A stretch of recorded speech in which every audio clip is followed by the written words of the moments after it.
Kalau menurut lo ibu rumah tangga itu karir atau bukan? Menurut gue sih emang sebenarnya anugerah ya. Nah, kadang-kadang orang tuh main suka mengkotak-kotakan gitu, mana yang ibu menyusui, mana yang enggak, mana yang...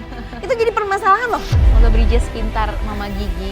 Amin, Masya Allah. Bisa. Dia akan selalu ingat, oke Mama, jadi sedih deh gue ngebayangin gitu ya. Mama setiap hari nganterin aku ke sekolah gitu ya kan. Bapak rumah tangga gitu, memang kan banyak kan sekarang yang terjadi gitu bapak-bapak rumah tangga gitu. Ngapain sih didengerin, mereka juga gak bisa ngebantuin kita, ngasih duit juga enggak kan ibaratnya. Kalau menurut lo ibu rumah tangga itu karir atau bukan? Menurut lo karir atau bukan? Itu sih karir seumur hidup. Tanggung nggak jawab. sih? Tanggung jawab seumur hidup kayaknya ya, bukan karir kayak itu. Iya. Itu pilihan sih. Iya. Menurut gue sih emang sebenarnya anugerah ya. Iya. Jadi ibu rumah tangga tuh anugerah lagi. Karena nggak semuanya. Ibu di dalam rumah tangga itu anugerah karena nggak semua orang mendapat kesempatan membina keluarga, ya kan? Nggak semua orang mendapatkan kesempatan menjadi ibu. Jadi kalau udah dikasih kesempatan, yaitu tanggung jawab harus dijalanin dengan ya kalau bisa dengan sepenuh hati. Karena kalau misalnya kita jalanin tapi walaupun gak sepenuh hati pun akan ada pelajarannya kok. Akan ada momen-momen yang mendewasakan kita sebagai perempuan.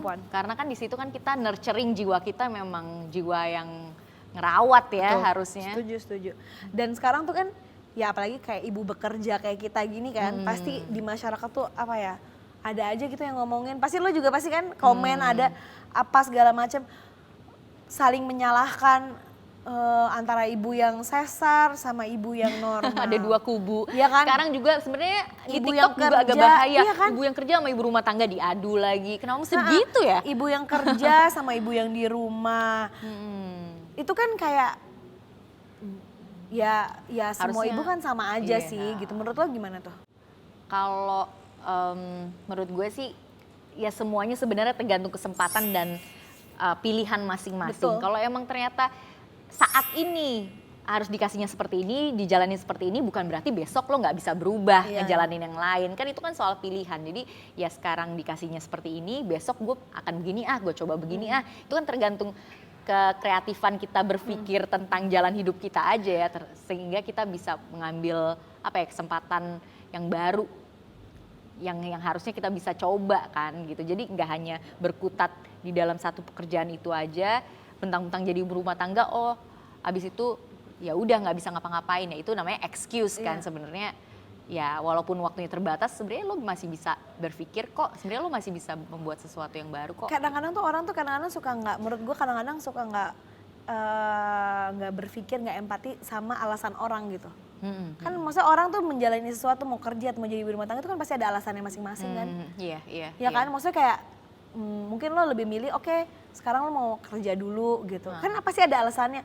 Alasan yang pertama, alasan yang kedua gitu. Bukan begitu aja, itu kan pilihannya kan pasti ada alasan. Nah orang tuh terutama banyak di sini tuh yang terlalu mengotak-ngotakan gitu, kayak yang mana yang lebih baik, mana yang enggak gitu. Sebenarnya padahal core-nya itu, yang crucial-nya itu yang diperjuangkan apa dulu nih. Misalnya seandainya pengen beli rumah, gua buat harus keluarga bekerja, juga, betul, gitu. setuju. Kan beda-beda ya orang kan ya, ujung-ujungnya buat apa sih ya, buat anak-anak juga kan. Bukan buat diri kita sendiri gitu, yang kita kerjakan tuh kan kalau gue gitu, dan mungkin lo juga, mungkin banyak, most of ibu itu pasti yang kita pikirin kan pasti udah bukan diri kita sendiri doang gitu. Pasti kalau kita mikirin kita kerja ini buat siapa sih gitu kan. Ya buat. Nah kadang-kadang orang tuh main suka mengkotak-kotakan gitu, mana yang ibu menyusui, mana yang enggak, mana yang itu jadi permasalahan loh. Ibu menyusui aja ada kotak-kotaknya lagi, ibu yang nyusuin pakai botol, yang pakai Jadi payang pumping, eksklusif pumping, yang kita mana yang enggak. mengerti maksudnya ini ada dua jenis. Emang sih, tapi dua jenis itu Ujung-ujungnya beragam sama, loh. iya Kan? ujung-ujungnya Jenis sama itu bikin gitu. kaya, beragam. Jadi ada yang begini, ada yang begitu. Bukan berarti kita harus saling membanding-bandingkan terus jadi kayaknya kesannya ada kubu-kubuan, enggak ya. Justru malah jadi ada pandangan dari orang yang menyusui pakai botol, kita terima. Jadi kan begitu kan, ada lebih tukar pikiran. Banyak piknik gitu, iya kan? Kadang-kadang yang ini bukan berarti yang satu lebih baik daripada yang lain, tapi kan yang pasti yang kita pilih itu ada yang terbaik buat kita, itu aja sih. Gitu aja, simple. Nah kalau lo tuh kan di Sydney, gue bisa ngebayangin ya, lo hidup sendiri, maksudnya ya bukan sendiri sih. Kalau kita kan kulturnya di sini banyak yang bantuin gitu kan. Lo di sana ya harus ngurus anak sendiri, ngurus suami gitu, terus jauh dari orang tua. Gimana tuh? Kalau udah dijalanin sih bisa-bisa aja ternyata ya. Aja kok. Ternyata bisa kayak ya. orang ngeliatnya susah banget. Emang sih ada waktu-waktunya yang pada saat gue ngejemur, gue ngeliat kuku gue jelek banget. Nangis. Sedih. Cuma biasa kan di sini kan sebagai aktris kan lo ada yang mani pedi, ada yang bantuin bawain barang. Cantik banget tuh di rambut gitu. Ada yang dandanin di gitu. sana kan kayaknya mau cakep itu Jumat malam lah, hari Sabtu sama Minggu. Kalau hari Senin sampai Kamis ya kita diuel-uel aja rambut nganter anak sekolah gitu kan. Kadang-kadang nggak make up pakai kacamata doang kayak gitu-gitu ya. Tapi di samping itu gue bisa berkumpul dengan ibu-ibu yang sejenis kayak gue juga, yang pada saat itu nemenin suaminya yang ekspat, terus habis itu dia nungguin anak sekolah, ya udah gitu kayak gue ngobrol sama mereka. Kayak very modest, sederhana aja gitu, kayak tujuan hidup mereka ya cuman pengen menghantarkan anak sekolah. Tiap langkah anak sekolah itu sangat berarti buat hidup dia loh, kita kan nganterin masa depan dia kan. Jadi kayak dengan kita berada di samping dia, menginvestasikan waktunya sama dia di golden momennya dia tumbuh besar, itu adalah momen dia meraih cita-citanya dan fondasi dia kecil umur 0 sampai 5 tahun itu, rasa kepercayaan diri itu butuh banget buat seorang anak. Jadi ya anak akan selalu inget momen itu gitu. Dia akan selalu inget, oke mama, jadi sedih deh gue ngebayangin gitu ya. Mama setiap hari nganterin aku ke sekolah gitu ya kan. Bener loh, gitu. bener itu juga yang gue inget sih.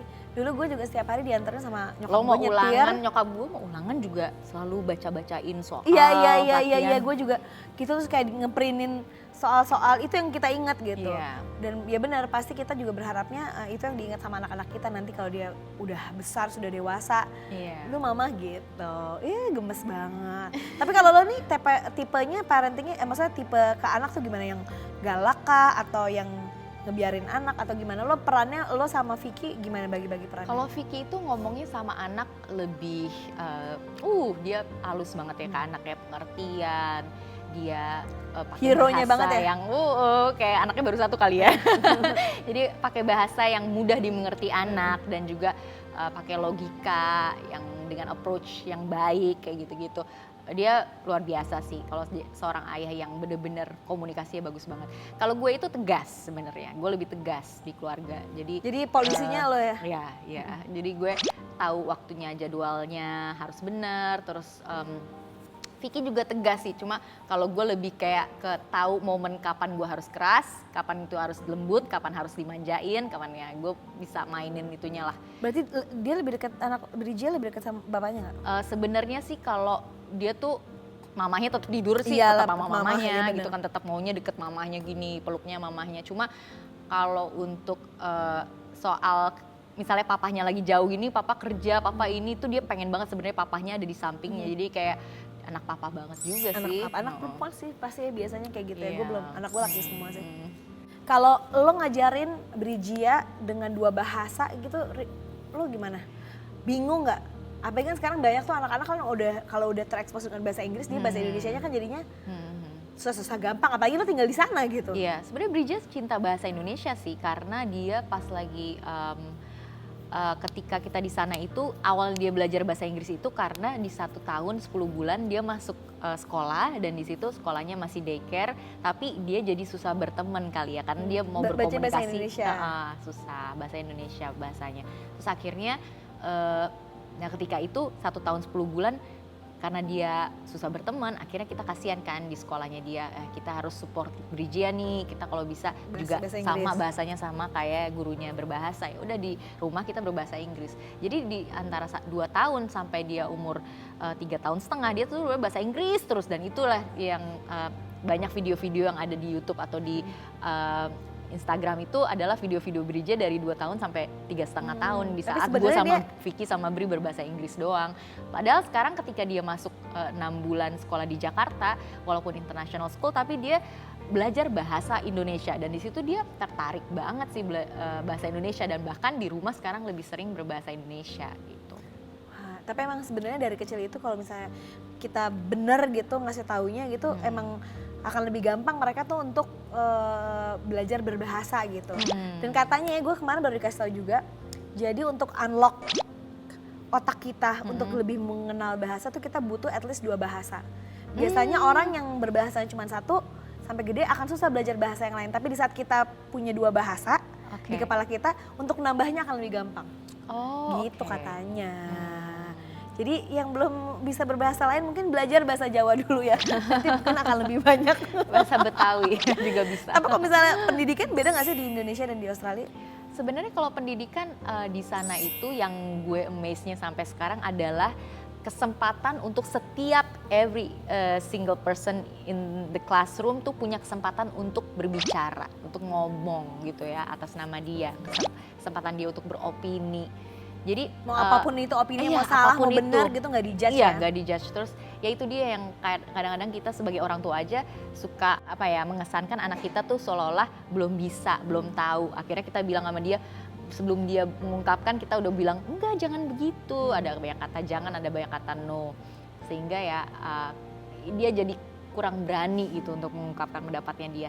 Tapi di sana yang gue lihat adalah semua orang punya kesempatan yang sama, akhirnya teman-temannya pun disuruh dengerin ketika ada satu anak yang ingin mengungkapkan hal-hal tentang dirinya atau tentang masalah tertentu atau tentang buku yang dia baca. Jadi akhirnya belajar untuk mendengar dan belajar untuk mengungkapkan pendapat itu menjadi hal yang penting sehingga storytellingnya jadi lebih baik.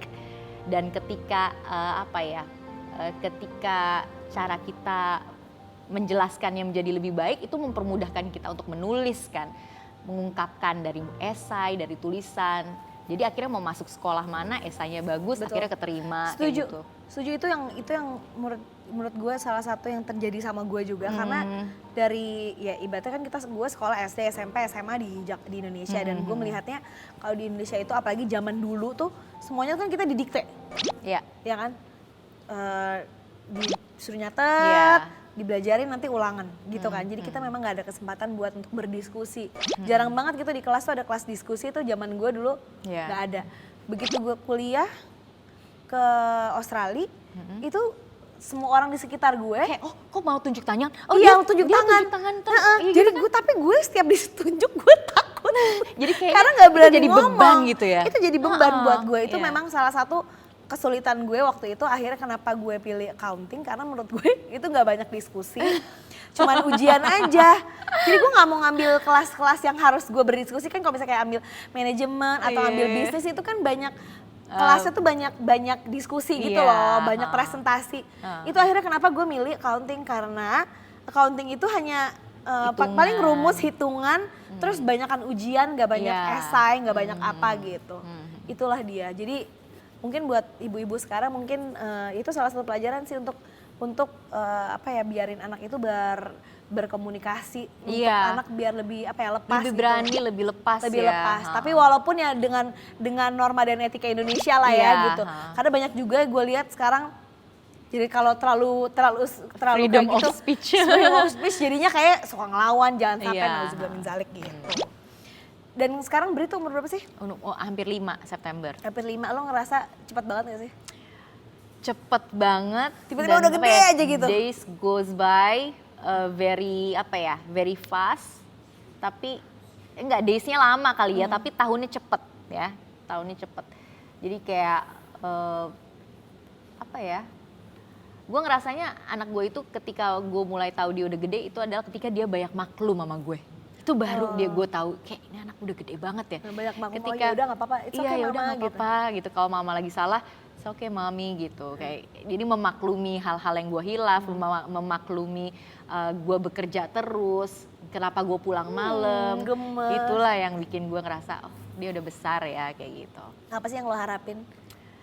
Aduh. Nanti nangis. Enggak, kemarin cukup yang vlog itu aja yang gue nangis. Jadi yang gue harapin sih pastinya semoga Brijia tuh punya ruang yang sama seperti gue ketika gue kecil dan tahu passion dan apa yang gue inginkan ketika gue kecil. Gue bisa jadi wanita yang punya ibaratnya nih punya keinginan dari umur gue 11 tahun waktu itu kan pasti karena orang tua gue juga yang membolehkan. Membolehkan, menanamkan bahwa apapun yang Aca pilih kita percaya gitu kan.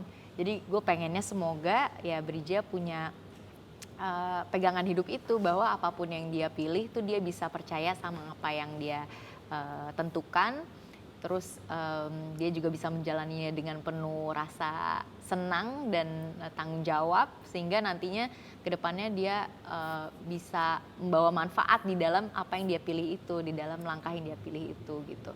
Itu aja sih pengennya. Semoga semoga Bridges pintar Mama Gigi. Amin, Masya Allah. Bisa menjalankan amanah-amanah dari suaminya seperti ini. Hebat banget.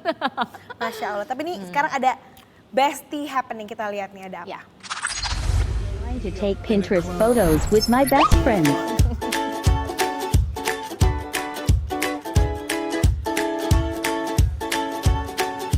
Kangen banget deh. Kangen Sydney ya? And this is the result.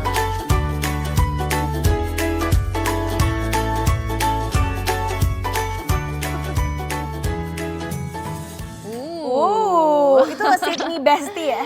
Bestie, dan juga itu temen tuh aku kumpulin satu-satu loh. Jadi kayak nggak cuman yang kayak Ca kenalin ini, nggak gitu, atau nggak yang kayak kamu kenalin semua temen aku, nggak gitu. Jadi aku ketemu satu. Nanti kalau misalnya ada yang nyambung, aku yang kayak lo harus percaya deh, ini temen gue baik banget, kayak cocok sama lo. Jadi tuh aku selain berteman sama orang Indonesia di sana, lo cari satu-satu gitu? Iya, jadi gue ketemuan, kadang-kadang ada yang DM, kadang-kadang ada yang ketemu di jalan, kadang-kadang gitu? Ada yang lagi. Bukan berteman dari Indonesia, bukan? Enggak, bukan. Itu emang semuanya purely dari sana. Oh gitu. Yang paling random lo ketemu di mana? Ketemu di jalan? Ketemu di jalan sih, di bus. Oh gitu? Iya, itu kayak sama-sama orang Indonesia gitu. Ternyata ngobrol-ngobrol, ternyata pernah sekolah bareng. Oh gitu? Iya, tapi kayak gue lupa dia lupa gue. Pokoknya kayak iya ya gitu. Gitu kan dia udah 11 tahun di Australia. Gitu. Seru banget, sampai akhirnya di sana ada kayak ya ibaratnya sekumpulan teman-teman yang akhirnya lo bisa kayak relate bareng gitu kan. Iya, dan yang bikin seneng itu adalah ketika teman satu sama yang lain, ketika kita kenalin nyambung, tanpa ada kita pun mereka temenan, itu yang paling bikin seneng. Iya bener. Jadi kayak punya keluarga baru ya di sana ya. Yang paling dikangenin kalau lo ini kan berarti udah berapa lama nggak balik ke Sydney? Udah 5 bulan lebih. Yang paling dikangenin apa di Sydney? Yang paling dikangenin adalah udaranya yang bersih, bener. yang dingin gitu ya. Yang sejuk lah. Sekarang lagi dingin ya? Iya, sekarang lagi dingin. Sama langit yang biru, terus juga pantainya ya. Karena gue pecinta pantai, jadinya ya, di sana pantainya udara seru sih. dan airnya yang luar biasa biru itu yang bikin kangen. Ya kan lagi mau balik ya? Iya nih. Nah sekarang ada bestie curhat nih, kita mau dengerin bestie kita yang mau curhat apa sih? Halo bestie, gue Nia nih mau curhat banget karena kayak headache parah. Karena, jadi ceritanya gini bestie, ini sih sebenarnya cerita rumah tangga gue yang emang gue lagi keluhkan saat ini. Jadi ceritanya nih gue pengen ceritanya lagi mau lanjut S2. Nah terus gue ngobrol kan sama suami gitu, kata suami gue ya udah lanjutin aja S2 atau itu juga bagus. Nah, kenapa dilanjutin S2? Karena pertimbangannya suami gue itu kerjanya ya santai aja gitu, bisa sambil di rumah, sambil jaga anak, gak masalah banget. Jadi gue bisa santai ngerjain S2 gue. Oke, kita udah sepakat, kita bawa lah cerita ini ke keluarga. Ternyata keluarga gue menentang tuh, pertengkaran ada di situ.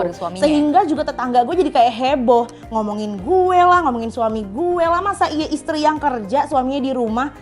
Gue bingung deh bestie, ini tuh kenapa sih masalahnya? Emang gak boleh kalau suami jagain anak? Emang gak boleh kalau perempuan itu ngejar cita-citanya? Gak boleh ya? Gue bingung banget, gue sama suami gue tuh sampai kayak ini rumah tangga kita berdua atau rumah tangga orang lain nih. Jadi kita nih sekarang lagi bingung memutuskan untuk memilih apa yang kita pengen atau orang lain omongin. Nah menurut bestie gimana nih tanggapan bestie mengenai bapak rumah tangga? Coba dong kasih tahu arahan, kasih tahu pandangan bestie mengenai hal ini. Karena gue juga bingung banget mau menentuin yang mana. Terima kasih ya bestie. Gimana? Iya. Ya sama sih, mungkin kalau dia kan cita-citanya mau S2 lagi, kalau lo kan pengen misalnya berkarir. Ya sama ya, maksudnya follow dreams lah gitu. Iya. Menurut aku sih yang penting kan dalam partnership itu kan harus ada balance ya. Kalau misalnya emang ternyata kesempatannya lebih banyak di suami kita, ya udah kita support suami kita dengan apa yang dia punya, kita terima dulu kan gitu kan. Supaya bisa jalan nih, ada yang jagain anak gitu kan. Tapi kalau misalnya seandainya kesempatannya lebih banyak kita, Terus juga misalnya saat itu suami kita mesti harus ngalah bangsa berapa sih 5 minggu atau misalnya 4 minggu. Ya kalau dia bisa ngurus, kita harus tanya juga kesanggupannya. Kalau emang dia bisa ngurus, ya kita lepasin. Tapi kalau misalnya dia nggak bisa ngurus, kita cari akal. Gimana nih, apakah anak ini harus aku bawa, atau harus ada orang tua aku, harus ada support system dari asisten rumah tangga, kayak gitu-gitulah. Jadi semuanya sebenarnya bisa diomongin. Tapi kalau untuk mengejar gelar sih sebenarnya, kalau ada semangat itu dari kamu, terus kamunya juga serius bisa buktiin ke suami kamu dan suami kamu udah dukung, ini kan masalah 2 orang ya. Harusnya kan keluarga tuh memutuskan apa yang terbaik buat pasangannya masing-masing. Kalau misalnya udah ada setuju dan setuju, aku rasa kata setuju itu hanya diperlukan oleh 2 belah pihak aja, nggak apa-apa juga. Kalau emang ternyata membawa hal yang baik buat keluarga kita sendiri loh. Kalau misalnya orang ada yang bilang nggak setuju, ada yang bilang setuju, nanti kalau keluarga kita kenapa-napa juga mereka nggak bisa mengontrol keluarga kita, membuat keadaan kita lebih baik. Jadi setuju.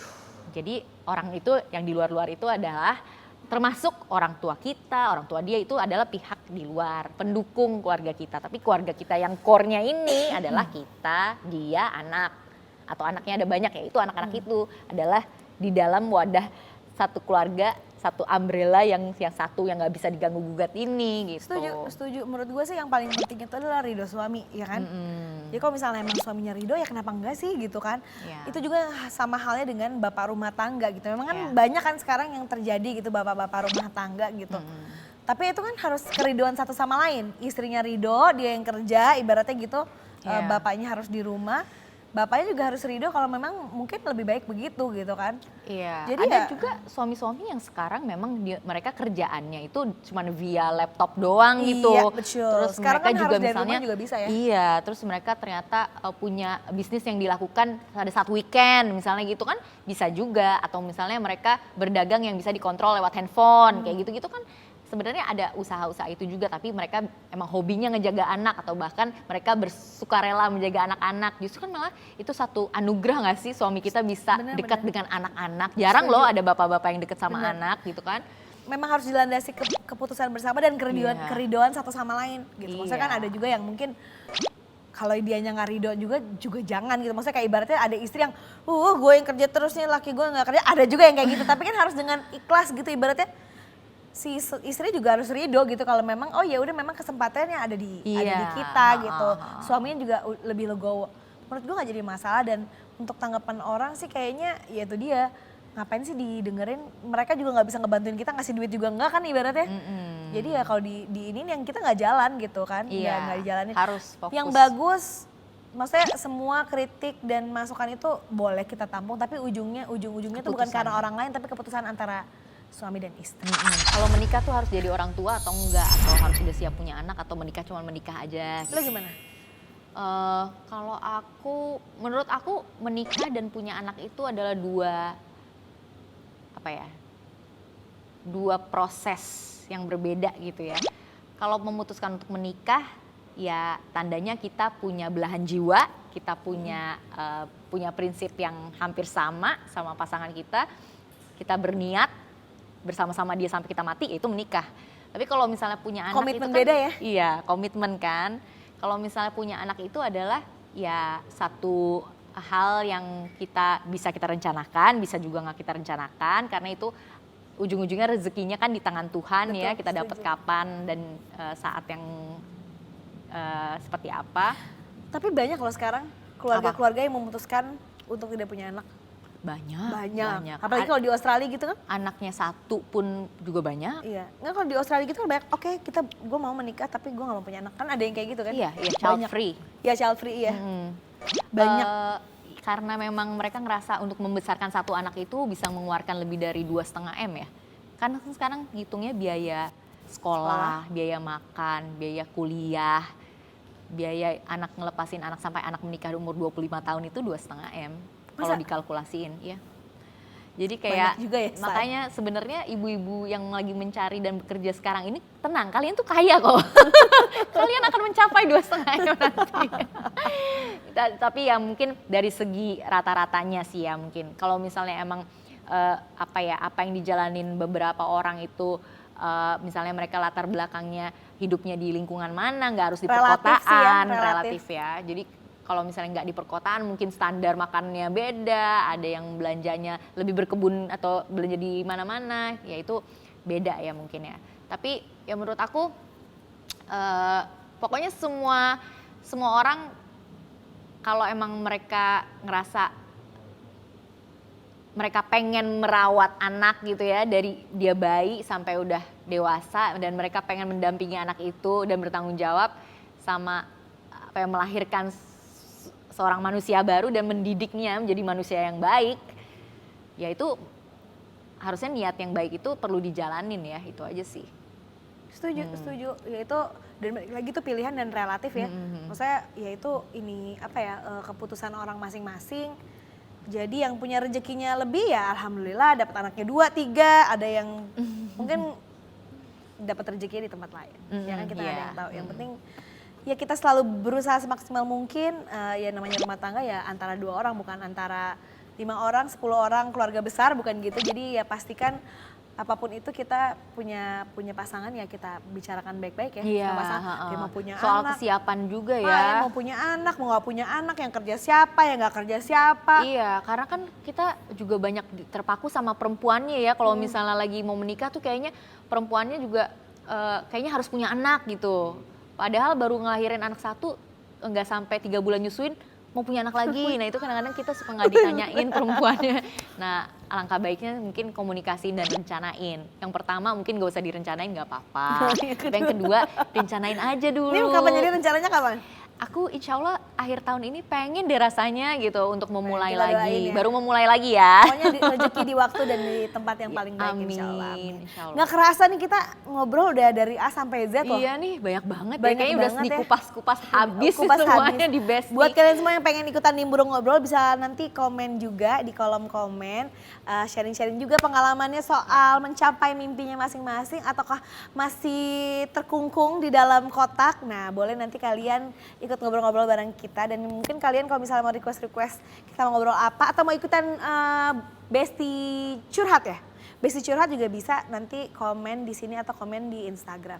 Terima kasih Aca udah ngobrol bareng hari ini. Nanti Aca juga bakal ada terus berkontribusi ya. Di Bun Lifetainment. Seru Jangan kemana-mana, dong. makanya nanti ada rubrik khusus Aca Septriasa yang ada di Sydney, Australia. Kita akan ngebahas banyak banget soal kehidupan rumah tangga. Bukan rumah tangga aku aja loh. Aku akan menginspirasi kalian dari mulai gimana caranya hidup di luar dengan atau tanpa asisten rumah tangga, gimana caranya supaya berhemat, gimana caranya keliling-keliling kota Sydney dan melihat makanan-makanan yang unik-unik. Jadi kita bisa jalan-jalan gratis ya? Iya dong. Oke, terima kasih semuanya. Jangan lupa nanti kalian ikutin terus keseruan dari Bun Lifetainment. Di follow semua sosial medianya Aca juga. Pokoknya semuanya bakal seru-seruan terus di Bun Lifetainment. Terima kasih, bye Besti. Bye Besti. Wah hari ini aku kedatangan. Hai Besti. Judulnya Family by Love. Oh, mentang-mentang kakaknya Raffi Ahmad jadi iya kakak gue. Iya. Hari gitu. Dulu tuh aku suka diromantisin, tapi ternyata sekarang romantis aja tidak cukup gitu. Jadi dengan semua privilege, ke semua kemudahan, rezeki itu kan datangnya juga ada konsekuensinya. Aduh, kayaknya pengen deh gini, pengen gitu. Nggak yakin kuat nggak? di seluruh dunia engkau yang paling aku cinta.